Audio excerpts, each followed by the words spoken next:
lock, oh. Yan, oh. Kung makita mo, maandar siya. Maandar siya, no? Dapat, pag ang pressure washer, may auto shut off yan dapat. Pag yan ibitawan mo dapat, mamamatay ang makina. Pero yung sa atin, kahit na umandar, pag ibitawan mo, kita mo umaandar pa rin ang makina. Umaandar pa rin. So, gagawin natin na ang gagawin natin ngayon ay pag bitawan mo dapat itong trigger niya, dapat automatic pati yung makina ng pump mamatay. Gawin na natin ang mga gamit niyan. Siyempre yung mga pliers natin, martilyo para pangtanggal dun sa lock, saka isang pirasong ito yung sa rivet, sa blind rivet na ano, kasi eksakto ito dun sa lock niya, no? Of course, itong screwdriver para pambukas yung mga tornilyo. Simulan na natin.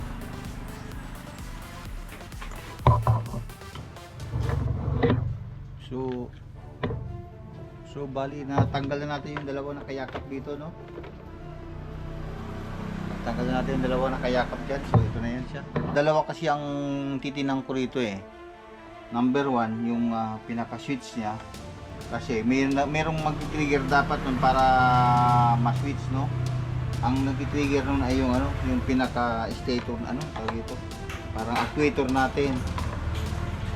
Yung actuator na yan yung pag lumakas yung pressure, dahil siyempre tinanggal mo yung pagkakapindot, meaning ang pressure niya ay hindi nakalabas, di ba?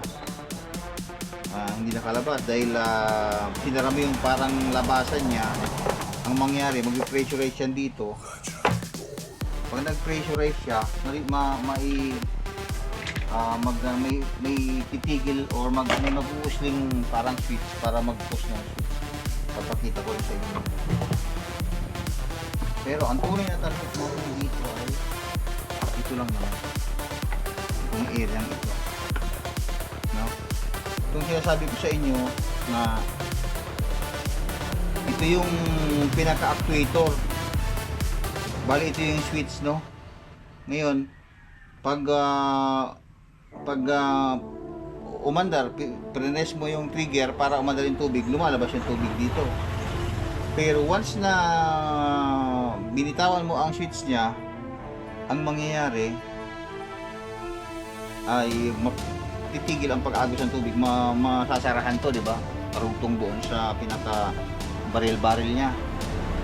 Ang mangyayari, mag-pressurize ang tubig dito sa loob nito, tapos ipupush niya ngayon yung switch, no? Para i-off niya. Ngayon, pag press mo ulit yung trigger, magbubukas yun dun sa baril niya para mag-spray ka ulit.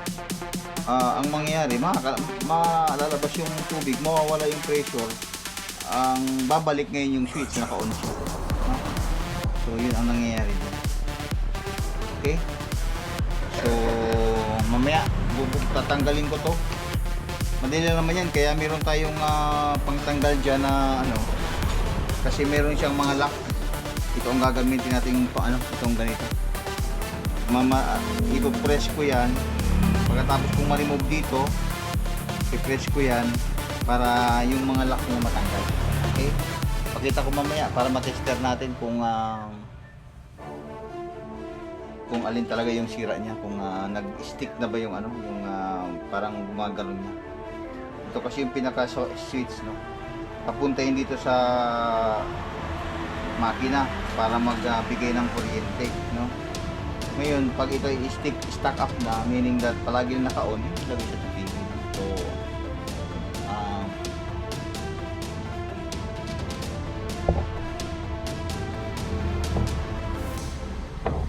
ito yung sinasabi ko kanina, para matanggal natin itong pinaka-actuator, meron itong mga lock dito, diba? Makikita nyo yung mga lock na yan. Ang ginagamit siya, ito lang na line rivet. So pag pinukpok mo yan, lalabas yung lock.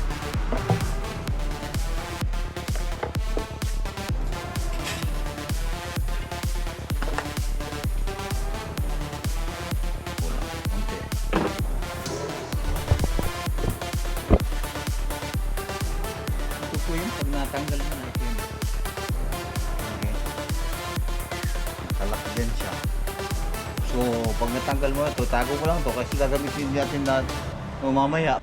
So pag natanggal yun, kasi yan nga ang lock niyan, no?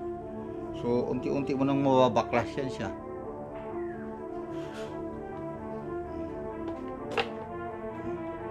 So nabaklas na natin yung pinaka-actuator, no? Ganyan yung kanina, no? So yun hindi ito gumagana. Supposedly ang trabaho dito ay ano yung switch na yun. Kung mapansin mo dito sa ilalim, yung itong pinaka ito, bali ipinupus dapat niyan. Pag lumakas ang tubig, pag nagsarado siya, itong switch na ito ay ipinupus niya. Okay, so i-testing natin.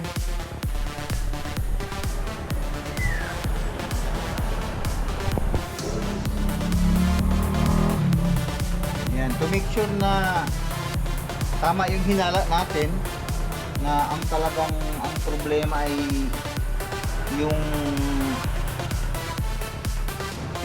switch, yung actuator niya, at okay ang switch. Kung mapapansin nyo, pag ganito ang breathing niya sa continuity, tawag ito, ibig sabihin connected siya ngayon, no? Tama lang yun. Pag hindi mo pinipress to, dapat connected talaga siya, no? Makikita nyo sa tester, no? Connected siya. Dapat pag nag-trigger yung actuator,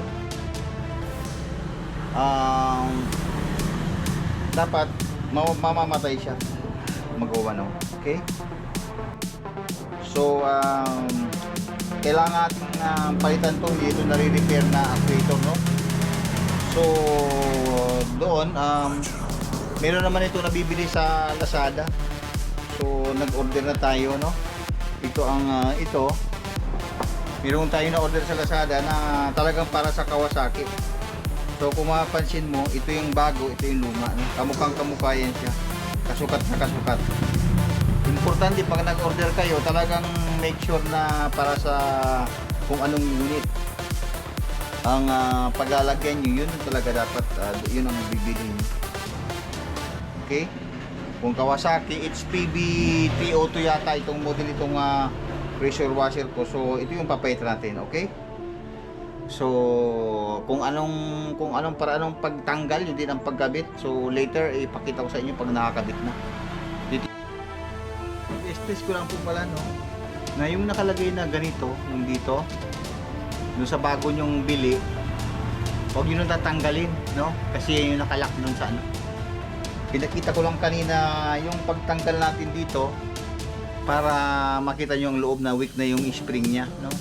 Pero pag bago siya, bago nyo ikabit, huwag nyo nang tatanggalin to, kasi talagang nakalock yan dyan sa nguso nya, nakalock yan siya dito, yung lock, pinakalock nyan. So huwag nyo nang tatanggal dito bago ipasok. Okay, ayan, bago nyo ikabit dito, dapat naka-secured na yung pinaka-switch doon sa actuator, no, para hindi kayo mahirapan magkabit. Pag halimbawa nakakabit na yung actuator, ang hirap na ipasok to ng maayos yung pinaka-switch niya. Okay, so pasok na natin yung actuator doon sa ilagay natin yung mga tornilyo.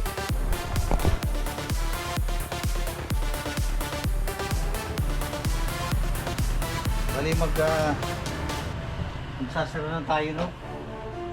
So pag ganitong magsasara ka na ng pinaka box nya, no, make sure na wala ka lang naiwan dyan na sa loob. Magsisisi ka pag nasa labas na siya, no? Tingnan mo mabuti yung mga tubig mo dyan.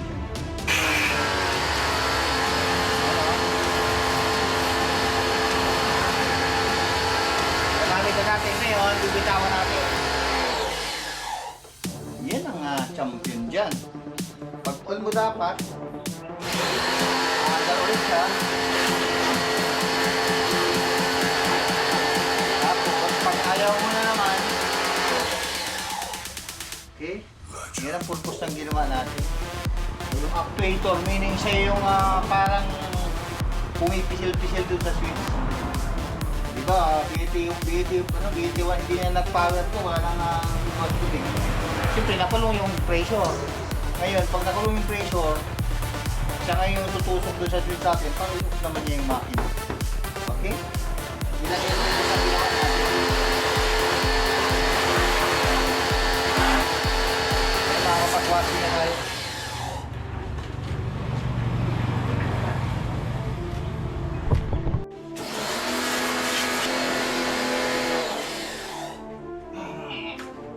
Sumisinghot siya pag